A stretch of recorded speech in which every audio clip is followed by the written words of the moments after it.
Saturday, Christmas comes early. Unbelievable! Welcome to this incredible scene. Bills. To the end zone! Chargers. It's a touchdown! An exclusive NFL game. That's fantastic! Live in primetime. Wow! Only on Peacock. With a Christmas gift to their fans. They're having some fun now. Bills versus Chargers. Saturday, 7:30 Eastern. Exclusively on Peacock. The holidays are a time to feel and create joy. And what could be more joyous than the look on her face as she unwraps a stunning new jewelry piece from Blue Nile? How about getting 50% off your purchase? Blue Nile offers premium quality, priced below traditional retail. Their online experts are available 24/7 to answer any questions and make sure you've picked the perfect gift. For a limited time, you can get 50% off at BlueNile.com. That's 50% off at BlueNile.com. 'Tis the season to shine with H&M. Discover the holiday collection and find fashionable pieces for your wardrobe or for under the tree. Get inspired and dazzle with this year's glam. From tuxedo styles, bow detailed pieces, impressive prints, and more. From unforgettable looks to unforgettable gifts. With fashion finds to home decor, find it all at H&M. Treat your loved ones and yourself this season. Shop in-store or at hm.com. Apple Gift Card is a practical gift that unlocks a world of entertainment and fun. You can send it via email or give a physical card to your loved ones. Your friends and family can spend it on their favorite Apple services, including Apple subscriptions. Apple Gift Card can be used to buy all things Apple. Products, accessories, apps, games, movies, TV shows, iCloud Plus, and more. Visit apple.com for details and to send Apple Gift Cards to your friends and family this holiday season.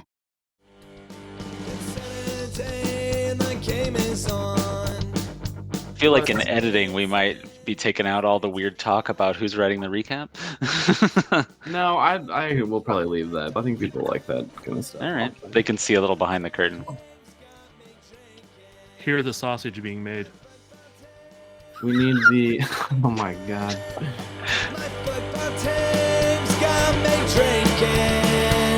Give me beer, whiskey, wine or gin. Anything to shake this mood I'm in. My football team's got me drinking. That I have so much I want to talk about tonight. Daniel Salloi not getting the respect he deserves in this MVP race. I want to talk about why this 4-2 win for some reason didn't feel like that big of a win.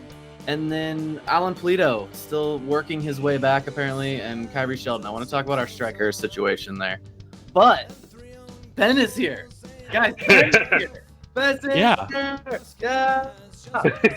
Hi guys, great to be back. It's been a long time since I was on the podcast. Last time we met was in person, and this was way before the pandemic, so it's probably been about 10 years.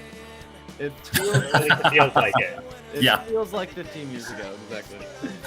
Yeah. And this time I forgot to bring the alcohol last time. I got my seltzers here this time, so we're good. Did you send some to Ben and Robert? No, did not do that. Forgot that part. Then you're still slacking, man. Fail. Well, I'll see you again in 2 years. Way to make me look bad. Thank you. That's what I'm here for. Anyway, Ben, what have you been up to? Let's catch up a bit. I miss you, man. It's good to see your face a little bit, even if it's digitally. Yeah, it's been very busy.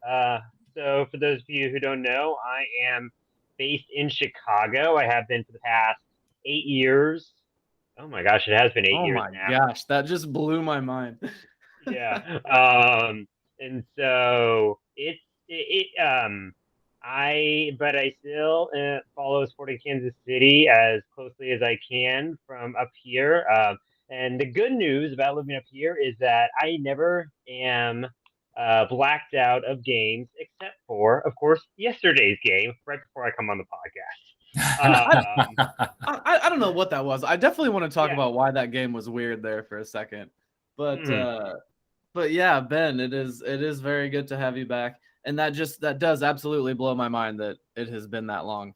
And it is good. I think it's so funny that you have been there that long and you've kept doing this. And there was also some some years there it was like low key, like it was a little under the radar. We weren't sure if the legality of you doing it, like with some other jobs you had, like we weren't sure about it. You were low key. You never gave up though. It was awesome. I love it. Yeah. That was an interesting time when, as I was an intern for the Chicago Fire 2 logos ago, and I think the agreement we came to was that I could still do it, just couldn't talk about the Fire at all. So just like everyone else in the city of Chicago, just don't talk about the Fire. Right. Yeah. Why would you want to? But yeah. Right. Yeah. But Ben, there is precedent here. We had Chad on 2 weeks in a row, so you can push Cody with that fact. Hey, he had Chad on 2 weeks in a row. Why not me? Oh, that's true. That's true. I believe next Monday is open still. Okay. We'll see what I'm doing next Monday. I'm running the Chicago Marathon this weekend, so I'll probably just be sitting exactly here on my couch, not having taken any steps that day. So I might be available to podcast. Nice. That's awesome, that's exciting. How many marathons have you done? None. This will be my first and likely my last. So I've enjoyed the training, but not that much. Did a significant other happen to drag you into this? Is that part of this? No, not at all. So my lovely fiance supports my running hobbies, but she is not a runner herself. She's the smart one. Yeah. Yes, exactly. Little brother did it again. 16 goals. Daniel Salloi is... I like this conversation that he's not getting the respect he deserves in this MVP race. 16 goals, one behind the leader with 17. He has more assists, and he's on our team, so that's why he should be at the front of it, right? Well, okay, then let's talk about this, Cody. Is it time to stop calling him little brother?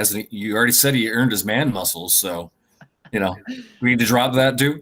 No, we talked about he didn't really ever earn his man muscles. He's still a skinny guy, but he's flexing his muscles in another way, right? I don't know. I'm getting older too. You can still be my little brother, can't you? No, I guess you're right. Yeah, I guess you're right. If he wins MVP, I'll stop calling him that. How about that? So yeah, he did it again, and the conversations that he's doing it without penalty kicks, has 0 penalty kicks that has gotten him there. And I think that's relevant. It's relevant, and he's having a MLS top of the class of MLS type seasons. So this is wonderful. I'm enjoying every second of it. I didn't expect 1 second of it, so this is all I'm loving it. So if he's MVP of the league, he has to be the most valuable player to Kansas City. Let's discuss that. In what ways is he the most valuable player besides obviously his numbers? What does it go beyond that? Well, how is he not our most valuable player? To say he's not, you have to say who you think would be. I'm not saying he's not. I'm saying to be a MVP, he has to be valuable beyond his numbers. So is he valuable beyond his numbers? Let's discuss that. Valuable beyond his numbers. Right. What he does off the ball, what he does to the defenses, things of that nature is how valuable is he there? Well, I would say that would maybe be one area that is not MVP material. Why? Not that I would say he's lacking in that. There are just, I mean, along that thought of other than his stat line, there are things he needs to work on. Some of the, he can still let his emotions get the best of him. I know we've talked about this already, but the yelling at the ref and things like that. There are still just some tangibles that he is still working on, but he's still so young. Yeah, I think he's actually developed. He's more of a route one threat than he used to be. He can take players on 1v1 and beat them more than he used to be. I mean, look at his last goal back down in Dallas that he scored, that solo effort that he did. I think he attracts much of the defense attention and opens things up for Kinda, etc. So I think he's definitely improved in those areas. Mm-hmm. Yeah, and I think he is one of the reasons why Sporting KC's goal total has been so high this season is, as you were saying, he opens it up for others. his being a threat to shoot from distance allows Kinney to come up and and make the attack better. It allows Russell to come up and make the attack better. And when Polito has been out for such a significant time and Sporting KC are still putting up those numbers, I give a lot of that to Salloi. And I think that is where he has been so dangerous this year. A lot of the discussion for MVP is around Carlos Gil in the Eastern Conference for the New England Revolution, who are just cakewalking to a supporter shield this year. He has, I'm not seeing the number of assists at the moment, but 10. Yes, a lot of 10 assists according to Thad, According and to this. three goals on the season. And the one thing I do want to talk about is he is also leading the league in big missed chances, according to FootMob, with 22.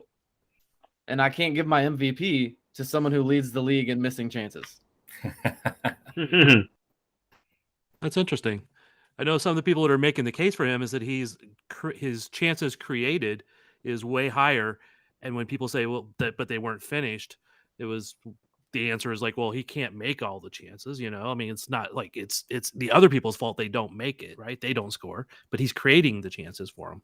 Well, yeah, that is actually interesting. Do you get created with a chance created if you create it for yourself? Or does it have to be for someone else? Is that what a chance created is? We should have somebody who's actually worked for a team.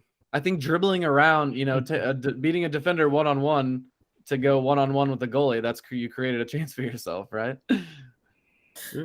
Just an update. It is 16 assists for Carlos Gil. Yeah, 10 did not seem right. Yeah, 16. So he is racking up assists. But again, in that trash conference over there. So yeah, I would.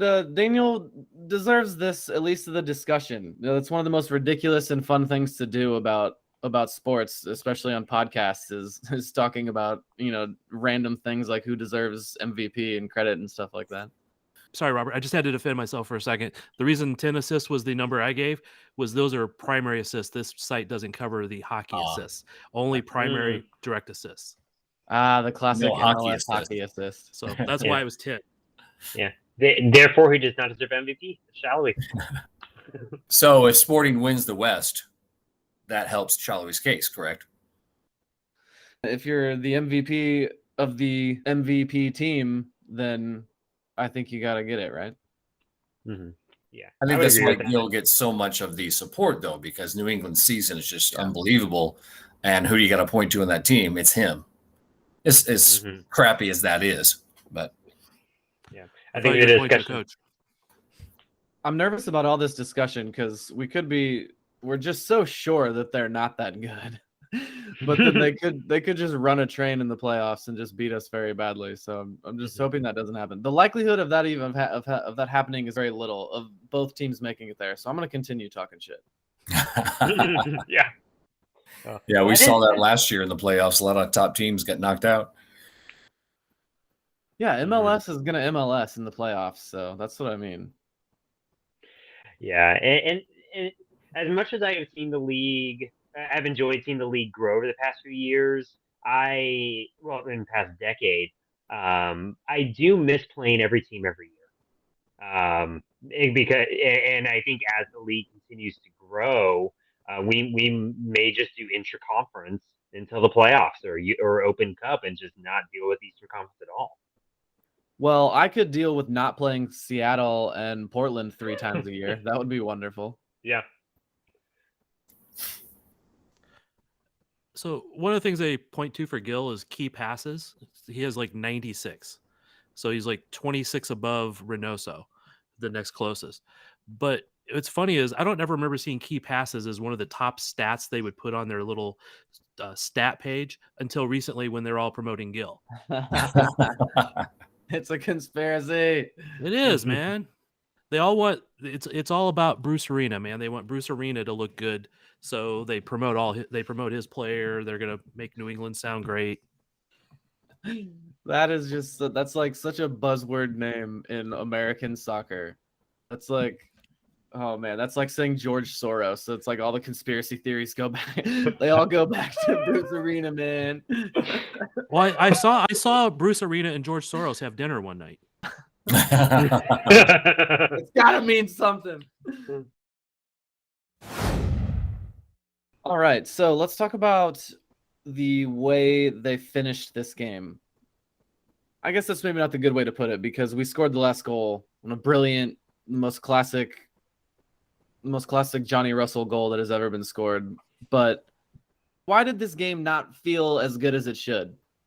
Tell me why I'm not as optimistic as a 4-2 win over Houston should normally get me. Because Houston is terrible, and it shouldn't have been that close. But the 4-2 is not reflective of the game that was actually played. It should have been, and that goes to Sporting KC's leaky defense. Houston has an exceptionally bad defense, and Sporting KC's attack has been really good recently, so we can outscore them. But it's just like the Chiefs. If you're going to have to put up a whole bunch of scores just to make and just outscore everybody, you come up against a team with a good defense, then that's going to put you in trouble. Or a really good offense that's going to punish it, like Seattle did, I guess, is an example of that. Exactly. Well, a lot of that tactically goes into the 3-man midfield. I've been kind of keeping an eye on this lately. Just when we turn the ball over, we may have pressure on the ball immediately, but we've got at least one, if not both, of the other two midfielders out of position and unable to catch up to the play, because other teams know that and they go quickly and basically bypass the midfield because there's so much space through it. And that's something hopefully we can remedy, but I don't have a whole lot of faith. Yeah, Ben, you mentioned that it didn't feel like that should have been the scoreline, and I don't disagree with that at all. But, I rewatched the highlights again today, and Houston very well could have won that game. I mean, they had some just glorious opportunities to score that, like we were just saying, a better team would have punished. And yeah, so it's almost like we're lucky to have gotten that 2-goal lead on some of those misses that they had. But I do agree. It seems like we dominated that game, and that's just what makes these just leak. It's just leaky, like he said. There's just holes that open up, and it's just we let them walk through it. It seems like sometimes. In that same vein, though, Cody, remember, Salloi hit the post. Gotti missed one that he should have put in. So, we could have had 6 at least. So, sidebar on Gotti Kinda is that I just want to say this because I've been trying to deny it, and I feel like if I get it out into the universe, it'll avoid it from happening. He kept starting to remind me of Gerso. I almost forgot Gerso's name for a second. where it's like, oh my God, this guy's amazing. He's gonna and then he doesn't quite score. It's happened several times, and I threw my arms up in the air on that play that you were just referring to there, Bob. Yeah. But then I think it was only a few minutes later that he did actually finally score that goal. So yeah, I mean, I do like Gotti Kinda, and I think he still has room to improve in MLS, but yeah, it's worried me a few times that he doesn't quite have that final touch that we need sometimes.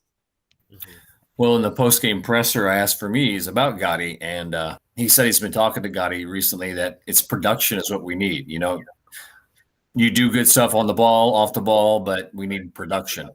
And hopefully that's what we're going to be getting from Gotti from here on out, but we'll see. Yeah, he's vital to this run-up of the team here for sure. Yeah.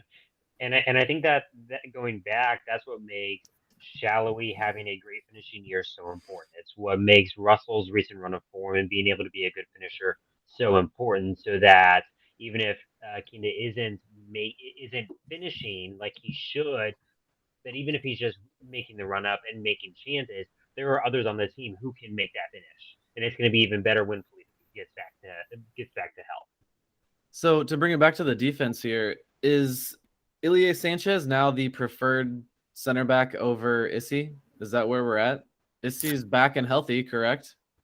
No, he was questionable for the last game, right? Yeah. Okay. He was questionable, and I would say he's not like 90-minute fit, so we're probably only going to see him in bits and pieces until Vermees is 100% sure he's 90-minute fit. Okay, so when Issy returns, is that what we need? Is he the elixir for this defense?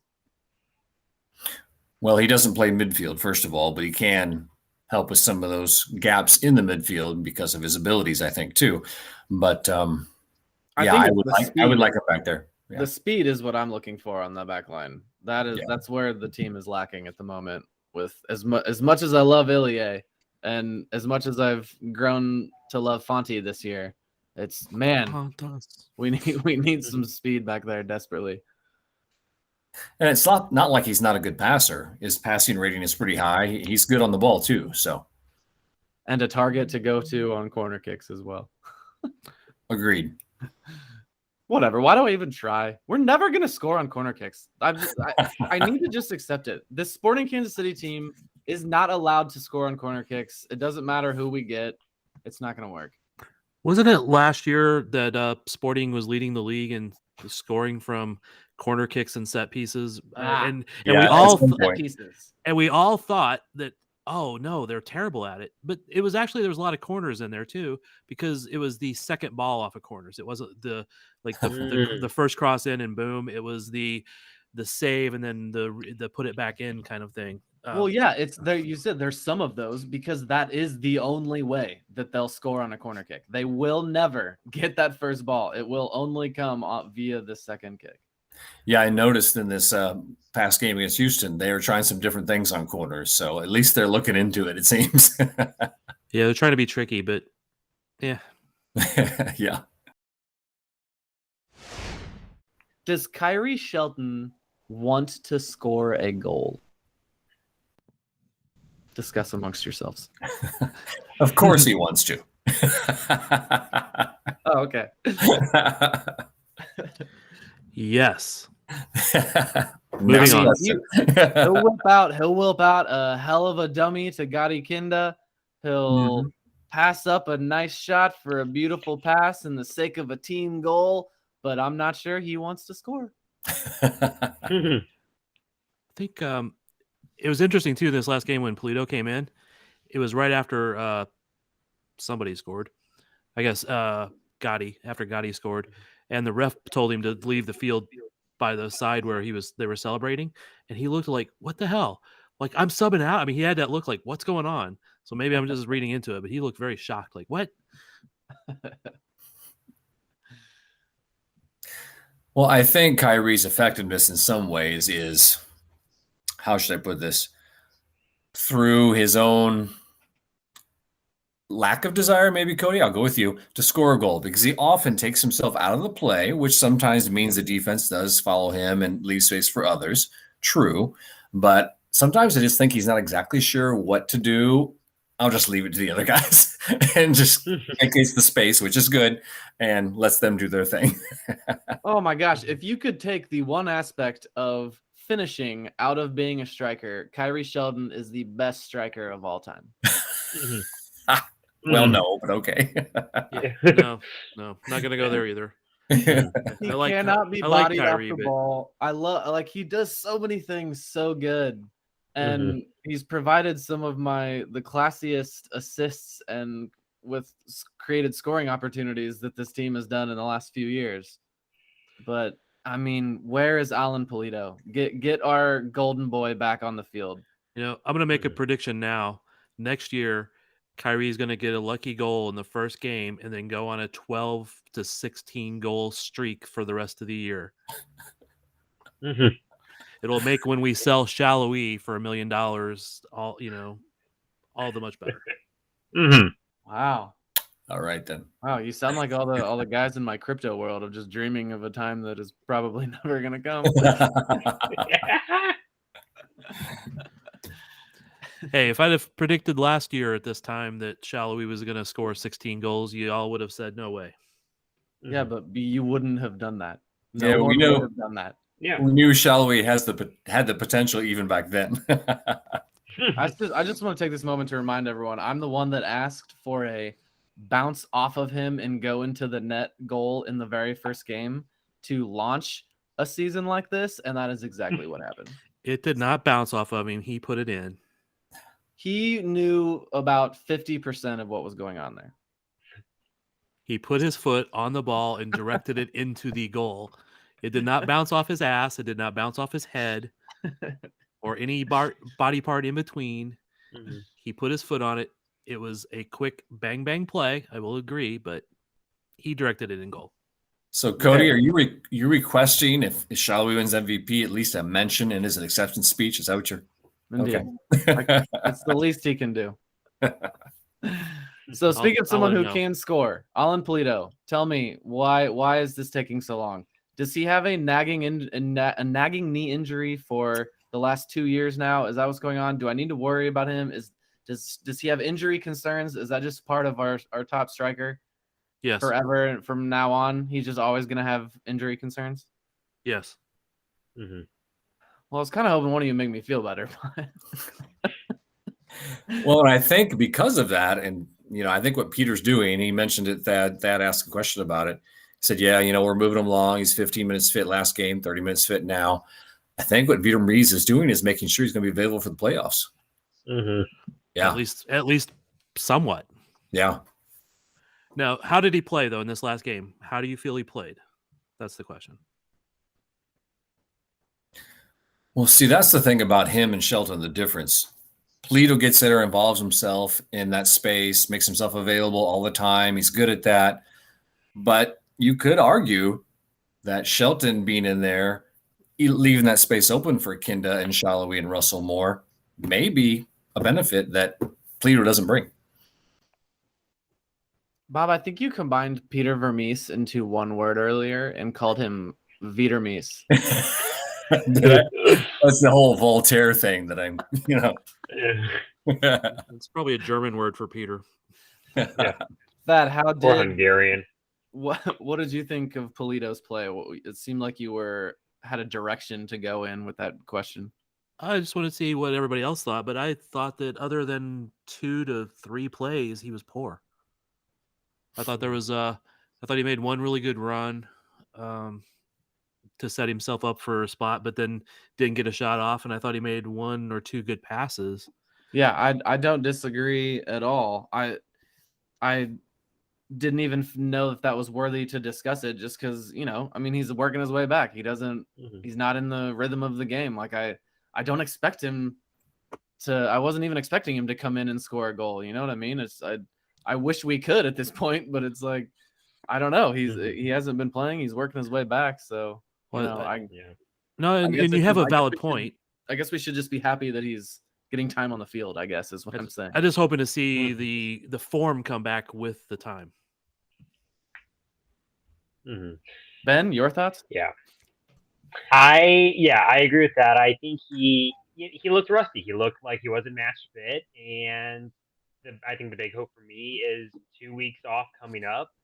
I think I'll start to get really worried if on that game against Vancouver in 2 weeks, and he comes in maybe as a sub or even starts and still looks like he did in this last match. Then I'll start to get really worried for the playoffs, because Sporting KC still has a good chance at the Western Conference and has the potential to make a really deep playoff run, and he's going to be crucial to that when they're not playing Houston and Dallas every week. Do you think that Seattle plays on the turf will play a factor in that, though, decision of him playing that game? I don't know. Could. Oh, yeah. It could. Has that Yeah. I was honestly just wondering that. I was trying to remember if that has ever played a role in a decision to play Polito or not. A turf field? Has that? Mm-hmm. Yeah, that's a Mike question for sure. Yeah. I don't know that it has. Well, in BC places turf too, isn't it? What's that? In Vancouver, that's also turf, isn't it? Right. Mm-hmm. Yeah. So I wonder if he gets saved for the Seattle match rather than risking it against on the Vancouver turf. Right. Could be.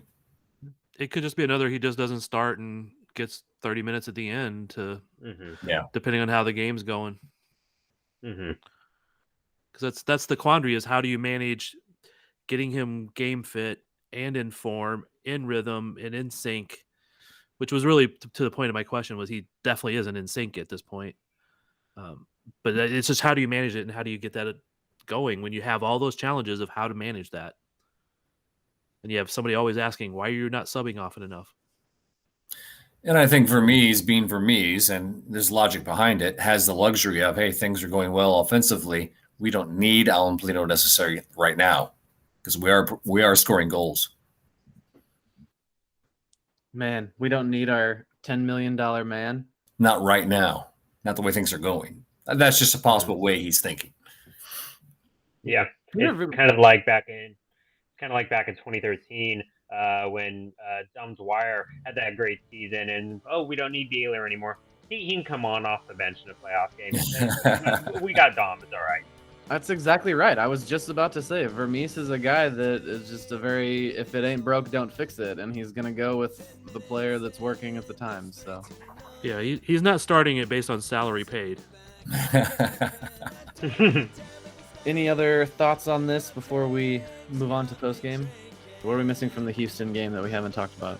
Melia, I mean, that save he made, let's give him some props for that. I mean, that could have been a tie match. He made the save. So, it felt like more than one. I could be wrong. I'm not going to lie to you. I fell asleep before the Johnny Russell goal. I'm just going to say it. I wasn't awake for it. I fell asleep. I just think we get in the mode where we expect that from Melia and maybe, don't appreciate him as much when, the offense is scoring. Mm-hmm. Do we not appreciate Melia enough? That's a good point. Well, you don't, Cody. Yeah, right.